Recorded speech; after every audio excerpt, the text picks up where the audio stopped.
CBSE इम्तिहान पर आज दोपहर 12 बजे बड़ी बैठक हो रही है। प्रधानमंत्री मोदी ने केंद्रीय शिक्षा मंत्री रमेश पोखरियाल निशंक, शिक्षा सचिव और दूसरे बड़े अफसरों की बैठक बुलाई है और बहुत संभव है कि सीबीएसई बोर्ड परीक्षा को लेकर इस पर फैसला आ सकता है। ये बड़ी बैठक है, आपको बता दें दोपहर 12 बजे सीबीएसई पर पीएम मोदी की मीटिंग बुलाई गई है, जिसमें शिक्षा मंत्री रमेश पोखरियाल निशंक मौजूद होंगे और तमाम बड़े लोग यहां पर मौजूद होंगे इस पूरे मुद्दे को लेकर बातचीत करने के लिए। आपको बता दें कि मई के महीने में 10वीं की बोर्ड परीक्षा होनी है, सीबीएसई बोर्ड एग्जाम्स होने हैं।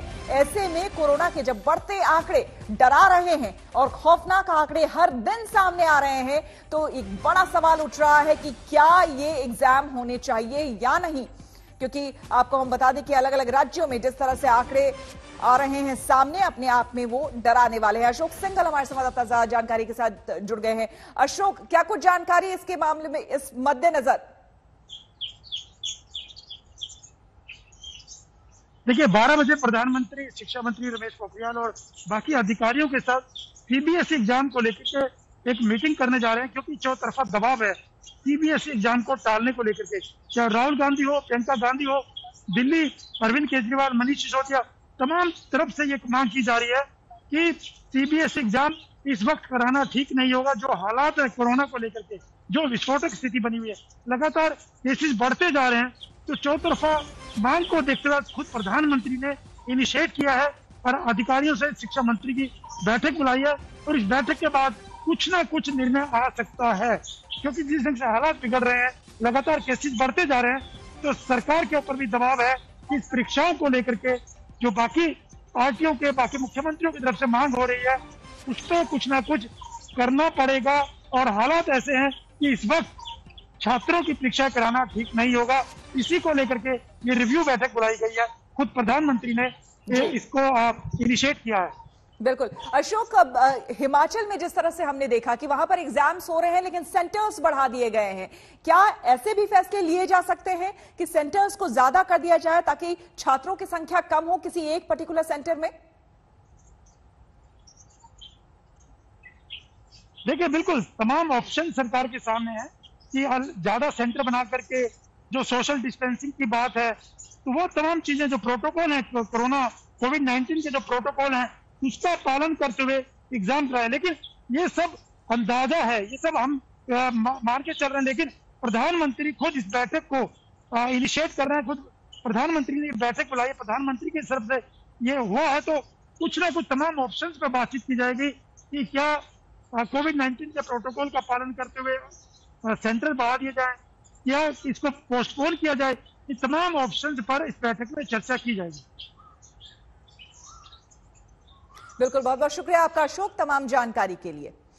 और आपको बता दें, क्योंकि कोरोना के आंकड़े लगातार बढ़ रहे हैं, कोरोना की ये लहर देश की स्वास्थ्य सेवाओं की पोल खोल रही है। आपको बता दें कि तमाम राज्यों से अस्पतालों की बदहाली की खबरें सामने आ रही है। ये देखिए, 24 घंटे के मामले, नए केस 1,84,372, मौत का आंकड़ा बढ़कर 1,027 हो चुका है और एक्टिव केसेस 13,65,704 हो गए हैं। पिछले 24 घंटे का ये हाल है, अंदाजा लगाइए कि ये कितना खौफनाक है। ऐसे में भी अगर आज आप सचेत नहीं हुए तो बहुत बड़ी विकट परिस्थिति हमारे सामने पहले से ही खड़ी हो गई है, जो कि चिंता का विषय बना हुआ है। आपको बता दें कि दिल्ली में कोरोना के केस लगातार बढ़ रहे हैं। ऐसे में सवाल उठता है कि क्या परीक्षाएं हो, क्या दिल्ली और बिगड़ते हालात के लिए तैयार है? केजरीवाल ने सारे सवालों के जवाब दिए। बच्चों की सुरक्षा हमारे लिए बेहद ज़रूरी है और अभी सीबीएसई के एग्ज़ाम आने वाले हैं। 6 लाख बच्चे दिल्ली में सीबीएसई के एग्ज़ाम में बैठेंगे। 1 लाख के करीब टीचर्स इसमें शामिल होंगे। ये बहुत बड़े हॉटस्पॉट्स बन सकते हैं। बच्चों की ज़िंदगी, बच्चों की सेहत, बच्चों का स्वास्थ्य हमारे लिए बहुत ज़रूरी है।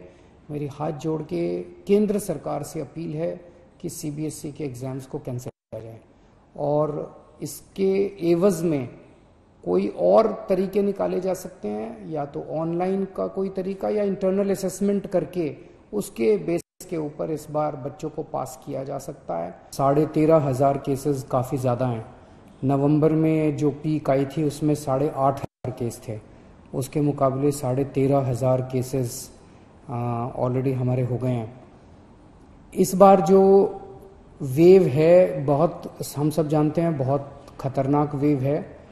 इसमें यूथ काफ़ी ज़्यादा अफेक्ट हो रहा है इस वाली वेव में, और इस वाली वेव में बच्चे भी अफेक्ट हो रहे हैं। लेकिन जब घर से निकले, एक तो तभी निकलें जब ज़रूरी हो, और दूसरा घर से जब निकलें तो सारे कोविड प्रोटोकॉल्स को फॉलो करें। उसकी बड़ी कड़ाई के साथ आपको उसको फॉलो करना है, मास्क पहन के रखना है, अपनी सुरक्षा अपने हाथ में है।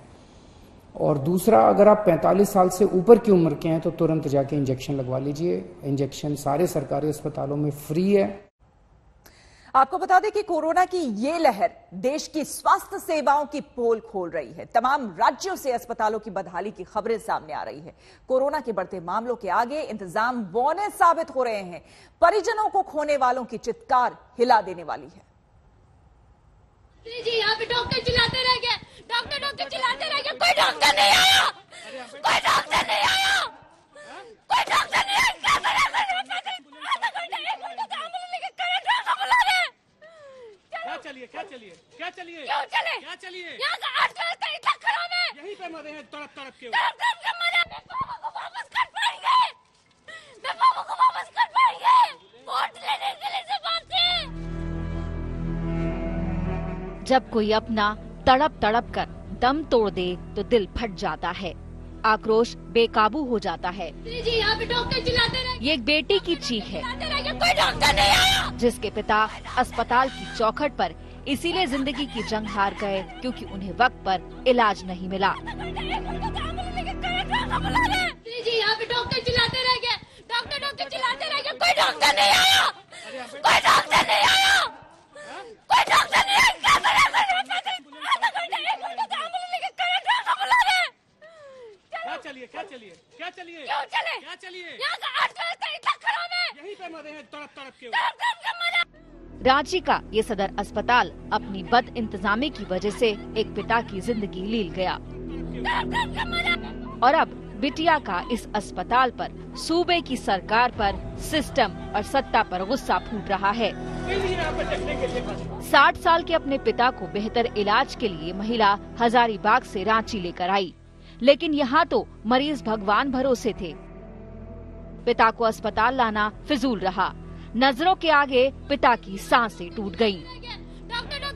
उस वक्त स्वास्थ्य मंत्री बन्ना गुप्ता निरीक्षण करते हुए नजर आए। बस इस बिटिया का गुस्सा उबल कर बाहर आ गया। जरा सुनिए, थोड़ी देर पहले ही मंत्री जी कैसे इंतजाम पर संतोष जता रहे थे। स्वास्थ्य विभाग तो कोई राजनीति का विभाग है नहीं, ये तो धर्म का विभाग है, मानवता का विभाग है। अब इस पे कोई क्या कह रहा है, उतनी अभी फुर्सत नहीं है। अभी ये है कि कैसे भी करके लोग जल्दी ठीक हों, जल्दी लोगों को बेड मिले, स्वास्थ्य लाभ हो, वो प्रायोरिटी है। ये हाहाकार रांची के अस्पताल का है, लेकिन देश के तमाम अस्पतालों का बुरा हाल है।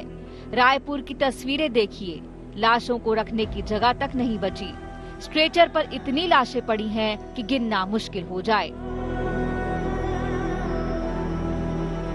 ये तस्वीरें बता रही हैं कि हमने वक्त रहते स्वास्थ्य सेवाओं को तैयार नहीं किया, क्योंकि सरकारों ने कोरोना को गंभीरता से लिया होता, अस्पतालों में निवेश किया होता, तो नरसिंहपुर में 11,000 रुपए के इंजेक्शन खरीदने पर भी एक मां सरकारी लापरवाही की भेंट न चढ़ती। हमारी माँ जी तो चली गई, दूसरों की जान बचा लो जो इधर रहेंगे।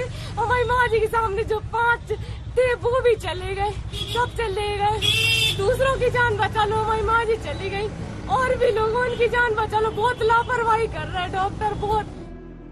टेस्टिंग से लेकर टीका लगाने तक, अस्पतालों में इलाज कराने से लेकर शमशान की आखिरी यात्रा तक बस लंबी कतारें हैं। बद इंतजामी पर बरसते आम लोग हैं। अपनों को खोने की चीख और चीत्कार है। रांची से सत्यजीत कुमार के साथ आज तक ब्यूरो। कोरोना का आंकड़ा विस्फोटक हो रहा है, लेकिन आस्था के नाम पर संक्रमण को न्योता देने की लापरवाही जारी है। कुंभ में आज भी शाही स्नान चल रहा है, तो उधर चुनावी राज्य बंगाल में प्रचार के नाम पर कोरोना से खिलवाड़ हो रहा है। तमाम पाप धो देने वाली आस्था की डुबकी देश को डरा रही है। कोरोना के विकराल संक्रमण के बीच कुंभ मेले में उमड़ी श्रद्धालुओं की भीड़ वायरस से बेखौफ है। सोशल डिस्टेंसिंग का अनुशासन इस पवित्र स्नान में ध्वस्त हो रहा है। न दूरी है न ही सख्ती है। मास्क लगाने का तो सवाल ही नहीं उठता, क्योंकि स्नान करना है तो मास्क उतारना ही होगा। हरिद्वार में आज भी शाही स्नान जारी है।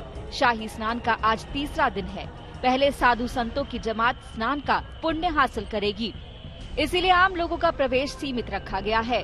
कुंभ में कल भी ऐसा ही नजारा था। श्रद्धालुओं की ठसाठस भीड़ थी। आमतौर पर ये तस्वीरें आपको आस्था से भर देती हैं, लेकिन कोरोना संक्रमण के इस दौर में ये तस्वीरें डरा रही हैं। ये अलग बात है कि उत्तराखंड के मुख्यमंत्री इसमें कोई खतरा नहीं मानते। मरकज एक केवल हॉल के अंदर था। वो हॉल कितना बड़ा मैं दिल्ली में मैं जानता हूँ, और वो एरिया बिल्कुल फिक्स था, न उधर घूमने की जगह नहीं इधर पलटने की जगह। वहाँ पूरी तरह सोने के लिए भी एक ही हॉल में सब सोए पड़े हुए थे। यहाँ लगभग 16 घाट हैं, और कुंभ केवल हरिद्वार शहर में नहीं, तो आपका कुंभ ऋषिकेश से लेकर नीलकंठ तक जो कुंभ क्षेत्र घोषित है, और गंगा के पास है।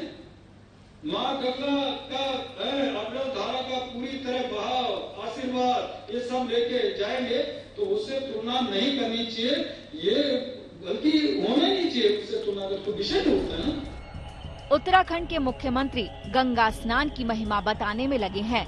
उधर हरिद्वार में संक्रमण का द्वार खुलता जा रहा है। हरिद्वार में 11 अप्रैल को कोरोना के 386 नए केस सामने आए थे। 12 अप्रैल को केस की तादाद बढ़कर 408 पहुंच गई। 13 अप्रैल को इसमें और इजाफा हुआ। कोरोना के कल 594 नए केस सामने आए। आस्था के नाम पर महाकुंभ का आयोजन जारी है। चुनाव के नाम पर रैलियों का सिलसिला चल रहा है। दोनों आयोजनों में बेहिसाब भीड़ उमड़ रही है।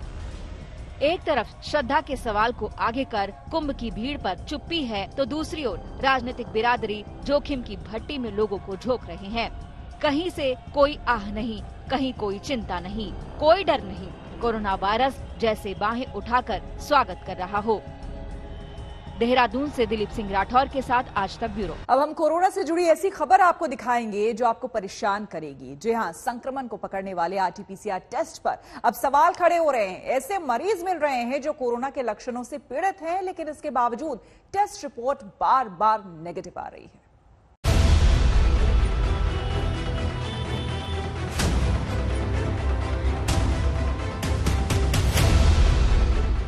बाजार की भीड़, दफ्तर में साथ काम करने वाले, ट्रेन और हवाई जहाज में साथ यात्रा करने वाले, क्या कोई इस बात की गारंटी दे सकता है कि वो कोरोना से संक्रमित नहीं है? जवाब होगा हाँ, क्योंकि कोरोना के टेस्टिंग सिस्टम आरटीपीसीआर की रिपोर्ट यही कहती है कि आप नेगेटिव हैं, सुरक्षित हैं, घर से निकल सकते हैं, लोगों के साथ घुल मिल सकते हैं। लेकिन ये दावा भी गलत हो सकता है, क्योंकि नए खुलासे बेहद हैरान करने वाले और खतरनाक हैं। अब तक ये देखा जा रहा था कि आरटीपीसीआर ही वो ही तरीका है ये देखने के लिए कि एक व्यक्ति कोरोना वायरस का पेशेंट है या नहीं। लेकिन कोरोना वायरस के दूसरे वेव में ये देखा जा रहा है कि कई ऐसे सारे लोग हैं जो दरअसल कोरोना वायरस के पेशेंट्स हैं, लेकिन आरटीपीसीआर टेस्ट ये डायग्नोसिस सही तरीके से नहीं कर पा रही है।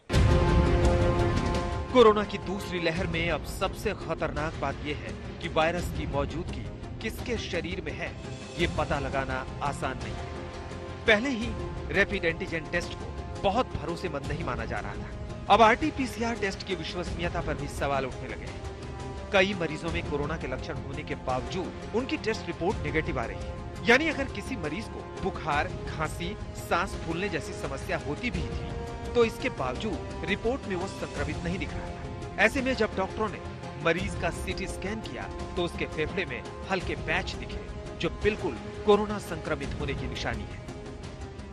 We are seeing a lot of patients who are coming with RT-PCR being negative but highly suggestive symptoms of COVID-19, and when you put them across through a CT scan, what we find are features which are very, very similar to what we get in COVID. So these are the patients whom we tend to miss because we get a negative PCR, and these patients, unless they land up in a hospital or some other modality is taken care of, they will go and spread the disease to others in the society. And I think so this is very important. यानी corona का नया virus testing की पुरानी प्रक्रिया को धोखा देने में अब सक्षम है। साधारण भाषा में समझें तो वायरस किसी मरीज के गले या नाक में मौजूद नहीं था, इसलिए जब नमूने लिए गए थे तो उनकी टेस्ट रिपोर्ट पॉजिटिव नहीं आई। इसकी जगह वो फेफड़ों में पाया गया, जो स्कैन के बाद ही पता चल सकता है। आरटीपीसीआर की जो सेंसिटिविटी है, जो रैपिड एंटीजन है उसकी 50% है, लेकिन आरटीपीसीआर है उसकी सेंसिटिविटी 65 to 70% ही है। एक सबसे पहले स्टडी में तो 66% थी, टू बी वेरी प्रिसाइज। हाँ, तो उसका जो सेंसिटिविटी है वो इट इज जस्ट 65 to 70%। उसका मतलब ये हुआ कि 1/3 केस में अगर कोरोना है फिर भी वो आरटीपीसीआर नेगेटिव आएगा, तो ये नॉर्मल चीज है, इसको हम एक्सेप्ट करते हैं हम। लेकिन बड़ा खतरा ये है कि जब तक मरीज कोरोना पॉजिटिव पाया नहीं जाता, तब तक वो आइसोलेशन की प्रक्रिया का हिस्सा नहीं होता।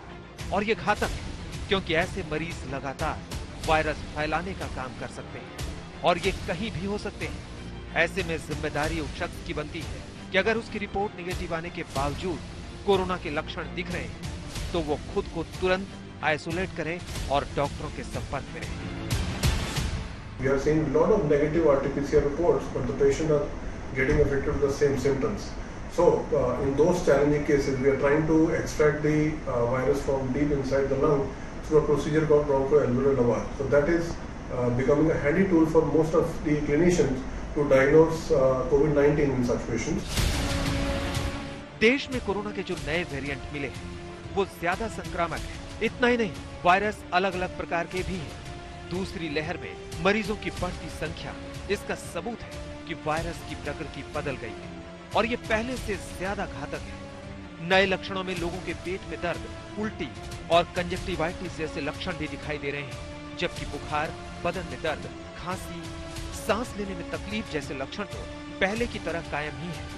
इस वक्त सावधानी बरतने से ज्यादा कारगर कोई तरीका नहीं। वैक्सीन के अपने फायदे हैं, लेकिन मास्क और सोशल डिस्टेंसिंग को भी नहीं भूलना है। स्नेहा मोरदानी और गोपी घांगर के साथ आज तक के